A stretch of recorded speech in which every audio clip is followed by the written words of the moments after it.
everybody, this is Melly from Many Lemons. I'm making this video on applications because I thought it would be a good way of putting across what you need to bear in mind when you're being assessed. The first thing to know is you will not be given brownie points for making it through that assessment if it means that you're just then going to have to collapse in a heap. The best advice that I could ever give you is to be aware of the coping mechanisms that you have in every day. It doesn't help to be the host or hostess with the mostess if you have an assessment at home, because you're not painting a picture of your reality. You need to be aware that you make allowances for pain, you make allowances for your fatigue, you make allowances for your tremor, you make allowances for the fact things take you longer.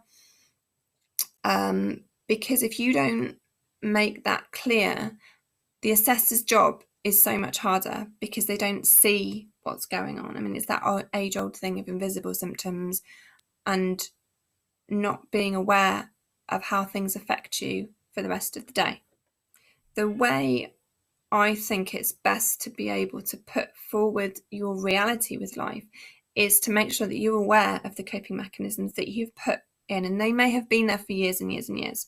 This is really hard because you have to go to that emotional place, that psychological place of remembering how hard your days are and how things have changed.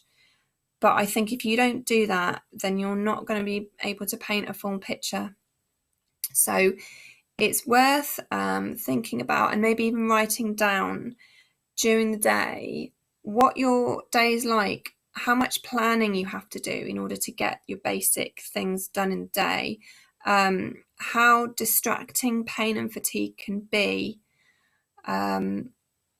how you wrestle with pain and fatigue and tremors and numbness, and the coping mechanisms that you actually put in there, and what it was like before you had MS, because I think a lot of us forget how kind of, in a way, carefree life is when you're healthy. You don't have to worry about doing any of these things, and you don't have to constantly wrestle with your symptoms in order to get through just a basic conversation with somebody.